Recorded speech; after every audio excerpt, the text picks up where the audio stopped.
میں نے اس موقع پر تھوڑی سی غلط بیانی بھی کر ڈالی اور عباسی کی آنکھوں میں دیکھتے ہوئے کہا، عباسی صاحب، آپ کی بیوی اور میری موکلہ فرزانہ بڑی ہی ضدی عورت ہے۔ میں نے اس کی ضد کو توڑنے کے لیے آپ کی مرضی کے خلاف اس پر ایک خطرناک حربہ بھی استعمال کر ڈالا، لیکن وہ ٹس سے مس نہ ہوئی۔ اسے ہر قیمت پر خلا چاہیے۔ آپ کون سے حربے کی بات کر رہے ہیں بیگ صاحب؟ میں نے اس سے یہاں تک کہہ دیا کہ اگر وہ اس کیس کا خیال دل سے نکال دے تو آپ کے ساتھ مصالحت کرنے کو تیار ہو جائے تو آپ اپنی پہلی بیوی سلمہ کو طلاق دے دیں گے۔ آپ نے یہاں تک کہہ دیا اور وہ پھر بھی راضی نہیں ہوئی؟ جی ہاں، یہی حقیقت ہے۔ وہ ایک مرتبہ پھر گہری سوچ میں ڈوب گیا۔ میں نے کہا، عباسی صاحب، میں نے آپ کی فرمائش پر کوشش کر کے دیکھ لی، لیکن کوئی خاطر خواہ نتیجہ برآمد نہیں ہوا۔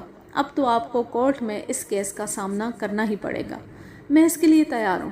میں یہ ساری منت خوشامد اس لیے نہیں کر رہا تھا کہ میں فرزانہ سے کمزور ہوں، نہیں، ہرگز نہیں۔ اس ضدی عورت کو میری طاقت اور اختیار کا قطعی کوئی اندازہ نہیں۔ بیگ صاحب جی تو یہی چاہ رہا ہے کہ میں آپ کی موکلہ کو ابھی اور اسی وقت طلاق دے کر فارغ کر دوں، لیکن میں ایسا کروں گا نہیں۔ وہ میری موکلہ کے بارے میں مبہم اظہار خیال کر رہا تھا اور اس بات میں بھی شک کی گنجائش نہیں تھی کہ وہ ہماری مخالف پارٹی تھی۔ یہ الگ بات کہ حالات کا جھکاؤ اسے دھکیل کر میرے پاس لے آیا تھا۔ میں نے یہ جاننا ضروری سمجھا کہ فرزانہ کے حوالے سے اس کے ذہن میں کیا چل رہا ہے۔ اگر آپ ایسا نہیں کریں گے تو پھر آپ نے کیا منصوبہ بنایا ہے؟ منصوبہ تو آپ کی موکلہ ہی کا ہے بیگ صاحب، وہ مینی خیز انداز میں بولا۔ میں تو اس کے منصوبے کو تکمیل تک پہنچاؤں گا۔ اس کی مینی خیز باتوں سے کسی سازش کی بو اٹھ رہی تھی۔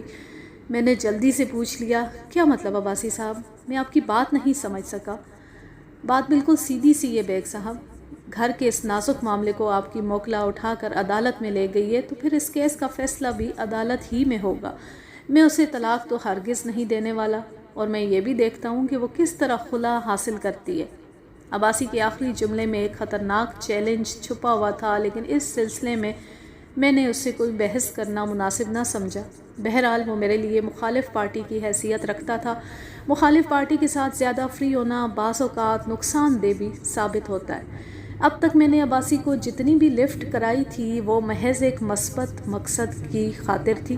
حالات چاہے کچھ بھی تھے، لیکن روحی بانوں کی طرح میری بھی یہی خواہش تھی کہ اگر ان میاں بیوی کے درمیان مصالحت ہو جائے تو اچھا ہے، لیکن باوجود ایسا نہیں ہو سکا تھا۔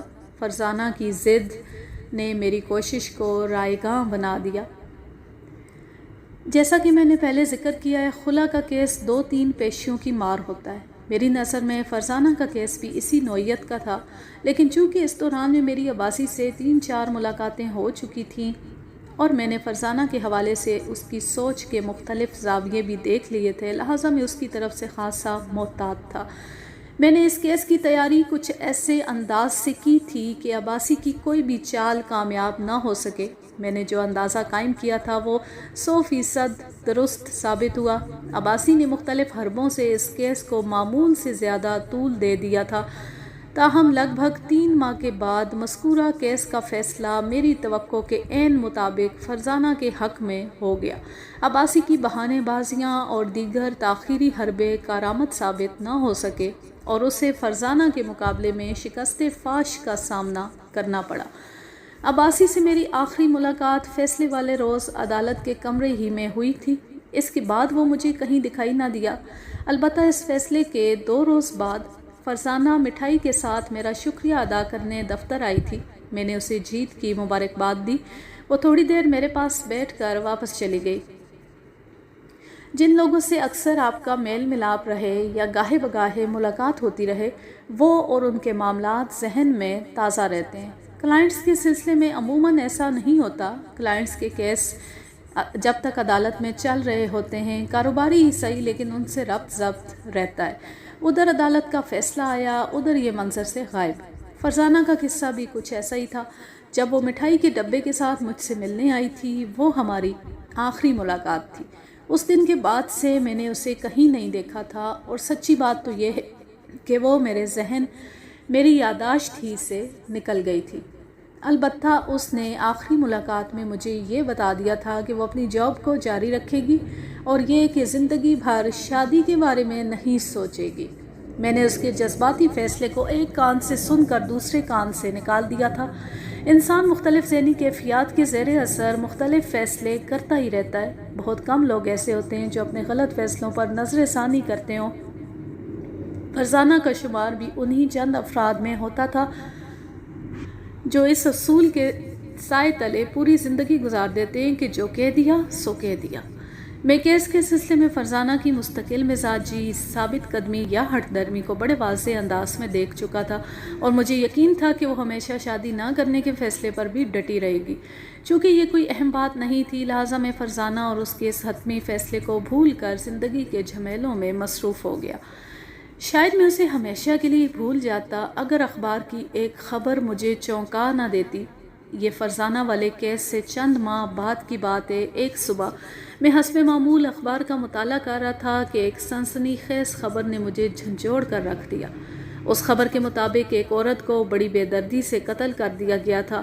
میں نے اس خبر کی تفصیلات پر نگاہ دوڑائی تو مجھے ایک جھٹکا سا لگا۔ تفصیلات کے مطابق ایک معروف انشورنس کمپنی کے کلیم ڈپارٹمنٹ میں کام کرنے والی فرزانہ نامی ایک عورت کو کسی نامعلوم راہزن نے گولی مار کر ہلاک کر دیا تھا۔ خبر کے مطابق فرزانہ نامی وہ عورت چھٹی کے وقت اپنے دفتر سے نکلی اور سڑک عبور کر کے اپنے اسٹاپ کی طرف چل پڑی جہاں سے اسے واپسی کے لیے بس ملتی تھی۔ وہ بس اسٹاپ سے ابھی چند گز دور ہی تھی کہ ایک راہزن نے اس کا پرس چھیننے کی کوشش کی۔ فرزانہ نے مزاحمت کی اور اپنے پرس کو اس راہزن کے حوالے کرنے سے صاف انکار کر دیا۔ اس پر مذکورہ راہزن طیش میں آ گیا اور اس نے فائر کر کے فرزانہ کو وہیں گرا دیا اور اس کا پرس چھین کر ایک گلی میں غائب ہو گیا۔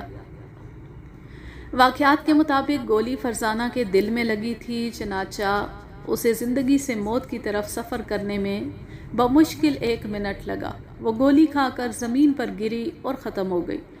بظاہر یہ ڈکیتی یا رازنی کی واردات محسوس ہوتی تھی اور پولیس نے بھی اس واقعے کو اسی کھاتے میں ڈال دیا تھا، لیکن میرا ذہن ایک خاص انداز میں سوچ رہا تھا، کیونکہ یہ وہی فرزانہ تھی جو چند ماہ پہلے میری موکلا رہ چکی تھی اور میں نے اسے اس کے شوہر سے چھٹکارا دلایا تھا۔ شوہر کا خیال آتے ہی میرا دھیان خود بخود عباسی کی طرف چلا گیا۔ پھر مجھے اس کے کہے ہوئے مینی خیز جملے یاد آنے لگے۔ میں یہ سوچنے پر مجبور ہو گیا کہ کہیں فرزانہ کے قتل میں عباسی کا ہاتھ تو نہیں۔ ایسا ہونا ناممکن نہیں تھا۔ فرزانہ نے خلا کا کیس جیت کر اسے شکست فاش سے ہمکنار کیا تھا۔ وہ کینہ پرور شخص انتقاماً کچھ بھی کر سکتا تھا۔ اس کا ریکارڈ بھی مجھ سے ڈھکا چھپا نہیں تھا۔ فرزانہ کے گھر کا فون نمبر میرے آفس والی ڈائری میں درج تھا۔ میں نے یہی فیصلہ کیا کہ آفس جا کر اس کے گھر فون کروں گا تاکہ صورتحال کی وضاحت ہو سکے۔ جب میں آفس پہنچا تو میرے فون کرنے سے پہلے ہی روحی بانو کا فون آ گیا۔ اس نے گلوگیر آواز میں مجھے فرزانہ کی موت کے بارے میں بتایا اور یہ بھی خدشہ ظاہر کیا کہ اس اندھوناک واقعے میں عباسی کا ہاتھ ہو سکتا ہے۔ میں خود بھی چونکہ اسی انداز میں سوچ رہا تھا، اس لیے کہا میرا شک بھی اسی کی طرف جا رہا ہے۔ اب کیا فائدہ وکیل صاحب، فرزانہ کی موت میں کچھ نہ کچھ حصہ آپ کا بھی ہے۔ میرا حصہ؟ وہ کس طرح؟ اگر آپ طریقے سلیقے سے اس نادان کو سمجھانے کی کوشش کرتے تو مجھے یقین ہے وہ اپنی ضد سے باز آ جاتی اور آج مجھے یہ دن نہ دیکھنا پڑتا۔ آپ کو کیا پتا کہ میں نے اسے کتنا سمجھایا تھا، لیکن اس نے میری ایک نہیں مانی۔ سب جھوٹ، بکواس۔ وکیل بحث اور شفاف ہوتا ہے، وہ صرف اپنی فیس اور فائدے پر نظر رکھتا ہے۔ موکل جائے جہنم میں۔ ایسی بات نہیں ہے خاتون، آپ کو یقیناً میری بات میں کوئی غلط فہمی۔ اسی لمحے لائن بے جان ہو گئی۔ روحی بانو نے اپنے دل کی بات کہنے کے بعد ریسیور رکھ دیا تھا۔ وہ فرزانہ کی لرزہ خیز موت پر جس ذہنی کیفیت سے گزر رہی تھی، میں نے اس کے پیش نظر اس کی بات کا قطعاً برا نہیں منایا۔ میرا خدا بہتر جانتا تھا، میں اپنے ضمیر کے سامنے ایک دم مطمئن تھا کہ میں نے کچھ بھی غلط نہیں کیا۔ فرزانہ کی موت میں عباسی ہی کا ہاتھ تھا یا واقعی یہ کسی غیر متعلق اور نامعلوم رازن کی کارروائی تھی، اس سے کوئی خاص فرق نہیں پڑتا تھا۔ وہ نجات کی خواہاں تھی اور اسے نجات مل گئی تھی۔ میں نے بطریق احسن اسے عباسی سے چھٹکارا دلا دیا تھا۔ یہ الگ بات کہ اس کی نجات دائمی حیثیت کی حامل قرار پائی تھی۔ اور یوں یہ کہانی اپنے انجام کو پہنچی۔ یہ باقی کہانیوں سے تھوڑا مختلف ہے، اس میں بیگ صاحب کا کورٹ روم والا منظر سامنے نہیں آیا جس میں وہ مختلف گواہوں پر جرا کر رہے ہوتے ہیں اور بہت ہی دلچسپ سین ہوتا ہے وہ، لیکن بہرحال اچھی کہانی تھی۔ اب میں لیتی ہوں آپ سے اجازت، جانے خوش رہیں، شاد و آباد رہیں، ہنستے مسکراتے رہیں۔ اللہ حافظ، اللہ نگہبان۔